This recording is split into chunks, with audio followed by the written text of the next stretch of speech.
보겠습니다. 로마서 5장 15절입니다. 우리 같이 로마서 5장 15절 봉독하겠습니다.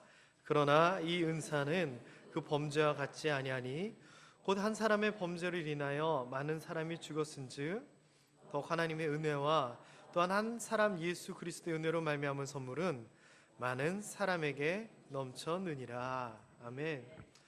아까 영상에 이런 표현이 있었습니다. 예수님의 오신 이유를 아는 사람들이 있었다. 예수님께서 이 땅에 왜 오셨는지, 또 성탄절이 어떤 의미인지 제대로 알고 사는 사람들과 그렇지 아니한 사람들이 분명히 있습니다. 우리 모함교회 성도들은 한 사람도 그 이유를 놓치는 사람 없게 되기를 주님의 이름으로 축원합니다. 자, 선물에 대한 이야기를 좀 할 건데요. 여러분은 인생을 사시면서 받았던 선물 중에서 가장 좋고 귀하고 기억에 남는 선물이 무엇입니까? 아마 이번 나눔에 보면은 나눔 처음에 삶을 나눕시다에 보면 그 제목이 있을 거예요. 이번 주 나눔 모임 하면서 그런 얘기들도 좀 나눠봤으면 좋겠습니다. 저도 곰곰이 생각해봤습니다. 이리저리 생각해보니까 어릴 때 받았던 기타도 있었고요, 시계도 있었고요, 또 만화책도 있었습니다. 또 하나님께서 저에게 주신 가정이 있고 아들, 딸도 있고 정말 많은 선물이 있다라고 생각이 들더라고요. 자, 특별히 성탄절을 맞이해서 우리가 선물을 생각하지 않을 수가 없습니다. 여러분은 성탄절에 받은 선물 중에서 어떤 선물이 가장 기억에 남으십니까? 저는 이런 적이 있습니다. 제가 7살 정도였을 것 같습니다. 성탄절 12월 25일 날은 선물을 받는 날입니다. 누구한테 받는 날이죠? 누구한테 받는 날이죠? 산타 할아버지한테 받는 날이잖아요. 그런데 여기는 아이들이 없지만 산타 할아버지가 주는 게 아니라 사실은 엄마 아빠가 주는 거잖아요. 근데 그걸 모르던 때였습니다. 12월 25일 아침에 일어났는데 선물이 없는 겁니다. 그때 무슨 생각이 들었을까요? 울면 안 돼, 울면 안 돼. 산타 할아버지는 우는 아이에게 이 생각부터 별의별 생각이 다 들어서 서운했던 것 같은 기억이 납니다. 그리고서는 산타 할아버지가 안 왔고 여러 가지 하면서 25일을 지났는데 다음 날 26일 날 책상하고 제가 있었던 책상하고 뒤에 있었던 유리창 사이에 보니까 만화책이 2권이 있는 겁니다. 그 만화책이 뭐냐면은 제가 정확히 지금 기억 안 나는데 꽤 유명한 만화가가 각 나라를 소개하는 그런 만화였어요. 제가 그래가지고 너무나 신이 났더니 아버지가 그랬는지 어머니가 그랬는지 사실은 25일날 산타 할아버지가 죽어갔는데 네가 발견을 못했구나, 이런 식으로 얘기를 하시는 거예요. 과연 그럴까요? 제가 추측컨대 25일날 선물 주는 것을 깜빡 잊고 애가 서운해하니까 뒤에다 갖다 놓고서는 그랬던 게 아닐까 예상이 됩니다. 지금은요, 어쨌거나 제가요, 산타 할아버지가 나한테 준 만화책 너무나 귀하고 재밌게 봤던 기억이 납니다. 저희 아이들한테도요, 제가 어릴 때 그런 생각이 나서 항상 선물을 그런 식으로 줬었습니다. 물론 지금은 안 통하는데 주로 어떻게 했냐면요, 성탄절 전이나 미리 선물을 준비합니다. 준비하는데 어떤 식으로 준비를 하냐면은 마트를 데리고 갑니다. 그래서 이렇게 슬쩍 얘기를 하죠. 야, 너 성탄절에 산타 할아버지가 무슨 선물 줬으면 좋겠냐? 그러면 막 이거저거 돌아다니면서 이게 갖고 싶다 저게 갖고 싶다 딱 막 그렇게 얘기를 합니다. 그러면 사줄까요, 안 사줄까요? 안 사줍니다. 그리고서는 저 혼자 가가지고 그때 갖고 싶어 했던 것을 삽니다. 그리고 집안에서 포장을 하면 들키니까 자동차에서 포장을 하고 하여튼 어떻게 저렇게 포장을 한 다음에 25일 날 아침에 선물을 집 밖에다가 놓고 아이들이 자고 있을 때 밖에서 벨을 누르고 얼른 문을 닫고 저는 모른 척하고 방으로 들어갑니다. 그러면 저의 공범이죠, 제 아내가 아이들을 깨우면서 야, 밖에서 벨소리가 나는데 혹시 산타 할아버지가 온 게 아닐까? 이렇게 장단을 맞춥니다. 그러면 아이가 막 나가는 겁니다. 그래서 문을 열어보면 아무도 없고 선물만 딱 있는 거예요. 그리고 선물을 뜯어보면 어떤 선물이죠? 그러면서 얘기합니다. 산타 할아버지는 내가 이거 갖고 싶은 거 어떻게 알았지? 이러고선 몇 년을 놀았습니다. 지금은 안 통해요. 다 아니까. 근데 저희 아이는요, 큰아이가 아마 초등학교 1학년 정도까지는 진짜 산타 할아버지가 있는 걸로 생각을 했습니다. 왜냐? 몇 년 동안 들키지 아니하고 저희가 완전 범죄를 했었거든요. 참고하시기 바랍니다. 저 위층. 자, 그런데요, 본질적으로 한번 생각해 봐야 될 게 뭐냐면요, 산타 할아버지가 선물을 주건 엄마 아빠 또는 할아버지 할머니가 선물을 주건 성탄절에 선물을 왜 주고받습니까? 생각해 보신 적 있으세요? 성탄절인데 왜 우리가 선물을 주고받죠? 도대체 이유가 뭐죠? 잘 생각해 보세요. 그럴 이유가 있나요? 왜 성탄절에 선물을 주죠? 그리고 산타라고 하는 그분은 전설적인 인물이죠. 산타클로스 그 사람은 왜 아이들에게 선물을 줄까요? 도대체 선물의 의미가 뭔데요? 왜 선물을 주는데요? 비슷한 질문 하나 해볼까요? 부활절에 계란을 왜 주죠? 의미가 있잖아요. 보편적으로 계란을 주는 이유는 계란통에서 무언가를 생각하기를 원하는 거예요. 죽음의 권세를 깨고 부활하신 예수 그리스도처럼 껍질을 깨고 나오는 그 병아리를 생각하는 겁니다. 그게 의미라 그래요. 그러면 날계란을 줘야지 왜 삶은 계란을 줄까요? 자, 어쨌거나요, 부활절의 계란에 그 의미가 있다면 성탄절의 선물은 도대체 무슨 의미인가요? 동방박사의 선물? 아, 그것도 좋다. 그것도 좋네요. 자, 오늘 그 내용을 한번 생각을 해보려고 합니다. 자, 일단 지난주 이 성탄절 선물의 의미는 나중에 제가 한번 제 스스로 내린 결론입니다만 여러분들도 수긍하실 것 같고요. 그거는 나중에 다시 한번 얘기를 할 거고요. 지난주 말씀의 결론을 한번 잠시 생각해 보고자 합니다. 지난주 대제사장인 가야바가 한 사람이 죽어서 온 민족이 멸망을 피하고 구원을 받으면 그게 유익한 것이 아니냐라고 하면서 예수 그리스도를 죽이는 계책을 생각해 납니다. 그런데 그 말 자체가 예수 그리스도를 죽이려고 하는 의도였지만 사실은 그 내용 자체가 하나님이 의도하셨던 것과 같다. 하나님께서 악한 자의 입을 빌어서 얘기하셨다라고 제가 말씀을 전했습니다. 그러면서 내렸던 결론, 한 사람을 통하여 죄가 이 세상에 들어온 것처럼 한 사람을 통하여 생명, 영생, 하늘나라가 우리에게 왔다라고 말씀을 드렸고요. 그래서 로마서 5장 19절을 말미에, 설교 말미에 결론적으로 말씀을 드렸습니다. 한번 읽어볼까요? 한 사람이 순종하지 아니함으로 많은 사람이 죄인 된 것 같이 한 사람이 순종하심으로 많은 사람이 의인이 되리라. 그렇습니다. 이거를요, 조금 더 정리를 하자면 이렇습니다.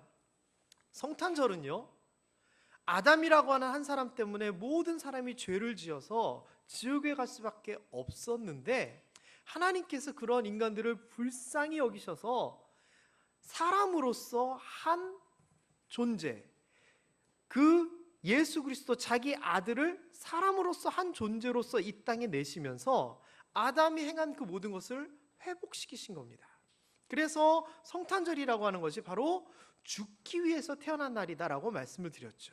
예수 그리스도 입장에서는요, 이 사람의 모양으로 나타나셨을 뿐만 아니라 자기를 창조주가 아니라 피조물로 낮추시고 죽기까지 십자가에서 복종하신 것이 바로 성탄절의 출발입니다. 의도이고요. 그래서 지난주에 제가 말씀을 드렸죠. 성탄절 즐겁고 좋고 행복하고 이런 날도 분명히 맞고 그렇게 보내는 것도 당연하지만 거기에 앞서 그 날이 하나님에게는 어떤 날인가, 예수 그리스도에게는 어떤 날인가를 생각해 볼 필요가 있습니다라고 말씀을 드렸습니다. 그래서 내렸던 결론이 한 사람으로 죽기 위하여 태어난 날이었다라고 말씀을 드렸죠. 한 주간 이 생각 하시면서 살았습니까? 아니, 아무도 그러신 분이 없으세요. 성탄절이 이런 날이다 생각하시면서 살 수 있게 되기를 주님의 이름으로 축원합니다. 자, 오늘 본문 말씀은요, 사실 말이 조금 복잡하고 어렵습니다. 제가 이 로마서 5장 15절을 막 읽으면서 이해가 저도 잘 안 되더라고요. 그러나 이 은사, 이 선물이 핵심 구절인 건 맞는데 그 범죄와 같지 아니하다. 범죄는 아담의 범죄를 얘기하는 거고, 곧 한 사람의 범죄로 인하여 많은 사람이 죽었은즉 하는데, 더욱 하나님의 은혜와 또한 한 사람 예수 그리스도의 은혜로 말미암은 선물은 많은 사람에게 넘쳤느니라. 말이 제가 잘 이해가 안 되더라고요. 그래서 표준 세번역을 봤더니 조금 더 알 수 있었습니다. 여기서 얘기하는 거는 뭐냐? 아담 한 사람으로 인한 것과 예수 그리스도로 인한 것은 다르다. 아담 한 사람은 그것으로 인하여 죽음이 왔고, 예수 그리스도로 인하여서는 생명이 왔다. 아담 한 사람은 그것 때문에 우리가 얽매이고 그것 때문에 멸망에 이르지만, 예수 그리스도로 인하여서는 우리가 자유함을 얻는다. 그 이야기를 하고 있는 거더라고요. 자, 그러면서 이 로마서 5장 15절에서 포인트가 죽음이라고 하는 단어였습니다. 이거는요, 그 누구도 피할 수 없는 거죠. 왜? 우리가 아담으로 인한 하나님의 형상이 훼손, 우리가 그렇게 되고요, 모든 사람이 가지고 있는 그 연약성, 원죄, 죄성 때문에 죄에서 벗어날 수 없기 때문에 이 죽음이 우리의 것이 됩니다. 이때 로마서 5장 17절을 통하여 이런 식으로 결론을 냅니다. 사망이 그 한 사람을 통하여 왕노릇하면서 있었지만 예수 그리스도를 통하여 생명 안에서 왕노릇을 한다라고 하면서, 아담과 예수 그리스도가 같은 한 사람으로 인해서 뭔가가 이루어진, 이거는 똑같지만 한 사람은 죽음이고 한 사람은 생명입니다. 이 이야기를 로마서 5장에서 쭉 풀었더라고요. 자, 그런데요, 이것이 왜 중요하냐면요, 우리가 예수 그리스도를 통하여 이 생명을 얻었는데 어떻게 얻었느냐에 대한 이야기를 생각해 보면 이게 얼마나 중요한지를 알 수가 있습니다. 자, 오늘 제가 처음에 아까 중요한 단어가 은사라고 하는 표현이라 그랬는데요, 영어 성경에 보면 이것을 기프트라고 합니다. 선물이라고 합니다. 그리고 뒤에는요, 이것에 대해서 다시 한번 은혜로 말미암은 선물이다라고 얘기를 합니다. 이게 왜 중요한 줄 아세요? 선물이라고 하는 개념을 통하여 우리가 생명을 얻었다라고 하는 것은 굉장히 큰 의미를 가지고 있습니다. 핫산이랑 여러 친구들이 계셔서 제가 말씀드리기는 조금 껄끄럽지만 사실대로 말씀을 드리면 이렇습니다. 기독교와 이슬람교의 차이점, 기독교와 이슬람의 차이점은 이렇습니다. 지하드라고 하는 성전을 이슬람 사람들은 합니다. 그래서 이슬람, 무슬림 외의 종교를 꺾으려고 하지요. 그러면서 어떤 방법을 쓰느냐?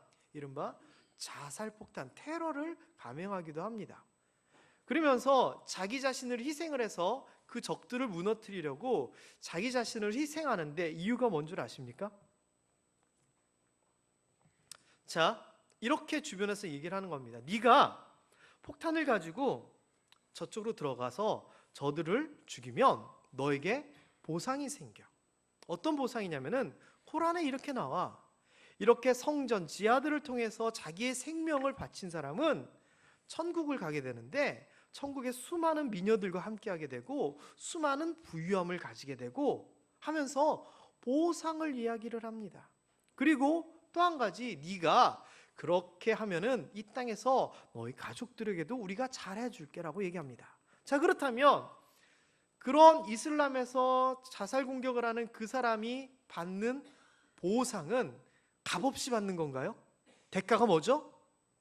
자신의 생명을 내어놓고 받는 겁니다. 불교 얘기 한번 해볼까요? 불교에서 열반에 이르고 해탈을 한다라 그럽니다. 극락에 간다라고 합니다.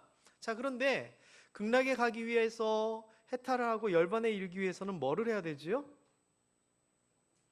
108번뇌를 넘어서야 되고요, 자기가 가지고 있는 각종 연, 업보 이런 것들을 다 해결해야 됩니다. 그러기 위하여서요, 머리도 깎고요, 사람도 없는 산속에 들어가기도 하고요, 그러면서 그 무언가의 큰 깨달음을 얻기 위하여 노력합니다.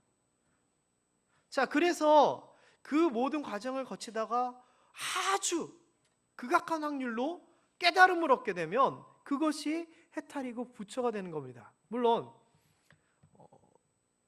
우리 대한민국 역사상 아직 부처가 되신 분은 없더라고요.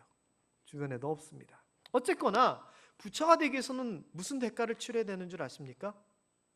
가족도 끊고 먹는 욕심도 끊고 세상적인 즐거움도 다 끊고 자기 관련된 모든 것을 다 끊으면서 노력해야지만 얻을 수 있다라고 합니다. 그런데요, 기독교는요, 그게 아니라는 겁니다. 기독교는 이 생명, 죽음이 아니라 생명 영생을 어떻게 얻는다고 얘기하고 있다고요? 지금 선물로 얻고 있다라고 하는 겁니다. 선물이라고 하는 건 뭐예요? 대가가 있는 거예요, 없는 거예요? 있는 거예요, 없는 거예요? 자, 제가 맨날 최달자 권사님 얘기해서 죄송합니다. 앞에 계시니까 어쩔 수 없어요. 제가 최달자 권사님한테 바라는 게 있어요. 이걸 어떻게 하면 좋지? 내가 최달자 권사님한테 이 부탁을 해야 되는데 부탁은 들어주지 않을 것 같고 옳다구나 하면서 좋은 걸 하나를 딱 드립니다. 그러면서 이거 받으세요 이러죠. 그리고서는 한마디 합니다. 이거 받으시는 대신에 이것 좀 해주세요. 이건 선물인가 아닌가요? 뇌물입니다. 선물은요, 선한 의지로 좋아서 그냥 대가 없이 값없이 주는 겁니다. 하나님께서 우리에게 영생, 천국, 이 세상의 여러 가지 것들, 동행하심, 아들됨, 형통함, 평안함, 승리 등등등을 어떻게 하신다고 하셨냐면은 선물하신다는 겁니다. 대가가 있지 않다라는 겁니다. 이게 다른 종교와의 차이점입니다. 한 사람의 범죄로 말미암아 사망이 그 한 사람을 통하여 왕노릇하였은즉 더욱 은혜와 의의 선물을 넘치게 받은 자들, 누구죠? 우리가 바로 그 선물을 받은 자들이라고 하는 겁니다. 다시 얘기하면은요, 선물은 뭐냐? 예수 그리스도가 선물입니다. 이 예수 그리스도로 말미암아 인류는 죽음이 아니라 구원을 받게 된 거죠. 그래서 인류 최대의 선물은 예수 그리스도다라고 얘기할 수 있는 겁니다. 사랑하는 성도 여러분, 에베소서 2장 8절에도 동일한 표현들이 나옵니다. 읽어볼까요? 너희는 그 은혜에 의하여 믿음으로 말미암아 구원을 받았으니 이것은 너희에게서 난 것이 아니요 하나님의 선물이라. 똑같은 얘기잖아요. 은혜로 인하여 내가 그것을 믿음으로 말미암아 구원, 영생, 천국을 받았는데 이것이 내가 어떻게 한 것이 아니라, 내가 생명을 내어놓은 것이 아니라, 내가 전 재산을 내어놓은 것이 아니라, 내가 노력한 것이 아니라 하나님의 선물이다라고 얘기하는 겁니다. 그렇다면요, 이걸 좀 정리해보면 이렇습니다. 한 사람으로 인해, 아담으로 인해 결국 죽을 수밖에 없는 우리 인간들이 있습니다. 그런데 이런 인간에게 어떤 선물을 주십니다. 그래서 죽음을 생명으로 바꾸셨습니다. 그 선물이 뭐냐? 예수 그리스도 그 자신이다라고 하는 겁니다. 그렇다면은요, 이 선물이 도대체 어떤 효과가 있느냐? 뭐 찾다가 그냥 대충 점점점으로 끝내는데요. 죽음을 생명으로 바꾸고, 죄인을 의인으로 바꾸고, 저주를 축복으로 바꾸고, 절망을 희망으로 바꾸고, 우리 소속이 사탄이 아니라 하나님 소속으로 바뀌게 되고, 우리 삶이 목표가 이 땅이 아니라 하늘나라를 목표로 두게 살게 하는 아주 커다란 변화를 우리에게 주게 됩니다. 이사야서에서도 이렇게 얘기합니다. 예수 그리스도 메시아에 대한 이야기를 하면서 뭐라고 얘기하냐면은, 슬퍼하는 자에게 뭐라고 얘기하냐면은 화관을 주어서 죄를 대신한다. 슬퍼하는 사람들이, 이스라엘 사람들은 예전에 죄를 뿌리고 막 슬퍼했거든요. 그런데 그 죄 대신에 꽃으로 만든 면류관을 쓰게 한다라고 합니다. 그래서 기쁨의 기름으로 슬픔을 대신하게 하고, 근심하면서 엉엉엉 우는 것 대신에 찬송으로 옷 입힌다라고 합니다. 그래서 이 슬퍼하는 자가 의의 나무 곧 여호와께서 심으신 영광을 나타낼 자, 하나님 소속으로 하나님의 영광을 드러내는 자가 되도록 만든다라고 얘기합니다. 누가? 메시아가. 메시아 누구? 예수 그리스도가. 성탄절은요, 바로 이날입니다. 우리의 삶이 변화되고 인류의 숙명이 변화되기 위한 중요한 전환점이 바로 이날인데, 이날 무슨 일이 있었느냐? 하나님께서 최고의 선물을 우리에게 주셔서 이 모든 것을 가질 수 있게 하셨다라고 하는 겁니다. 로마서 8장 2절에요. 이는 이 예수 그리스도 안에서, 이 예수 그리스도 하나님의 선물을 통하여 생명의 성령의 법이 죄와 사망의 법에서 너를 해방하였다라고 얘기합니다. 죽음의 권세에서 해방되는 그 첫날이 바로 예수 그리스도의 탄생 그날입니다. 무릇 하나님께로 난 자마다 세상을 이기느니라. 세상을 이기는 승리는 이것이니 우리의 믿음이라. 우리가 승리에 대한 얘기를 올 한 해 동안 얘기하는데 그 승리의 첫 출발, 첫 나팔 소리가 울려 퍼진 때가 바로 예수 그리스도가 탄생하신 성탄절입니다. 여러분, 아까 제가 처음에 이런 얘기를 했죠. 성탄절에 그럼 선물을 왜 나눠주느냐? 왜 선물을 주고 왔느냐? 정말 웃기지 않습니까? 그런데 이것을 생각하면 됩니다. 성탄절은 하나님께서 최고의 선물을 우리에게 주신 날입니다. 그리고 이 선물은 말 그대로 어떤 것과 비교할 수 없습니다. 그렇다면 우리가 어떻게 해야 될까요? 성경에 이런 표현이 있죠. 내가 너를 사랑한 것처럼 사랑한 것 같이 서로 사랑하라. 우리가 성탄절에 선물을 나누고 사랑을 전하는 이유는 하나님께 그 사랑, 그 선물을 받았기 때문에, 하나님께서 우리에게 값진 예수 그리스도를 보내주시고 우리가 그것을 받았기 때문에 그 감격을 나에게서만 멈추지 아니하고 다른 사람에게 표현하는 것이 성탄절 선물의 의미 아닐까요? 여러분, 그저 선물 이렇게 드리고 아우 기분 좋고 이것에 끝나는 것이 아니라 성탄절의 의미를 생각하면서 한 말, 메리 크리스마스, 이 말 안에도 마음을 담아서 그 사랑, 하나님께서 우리를 사랑하신 그 사랑의 표현으로 우리 주변 사람들에게 선물을 하는 것은 어떠할까요? 이번 성탄절이 그런 성탄절 되었으면 좋겠습니다.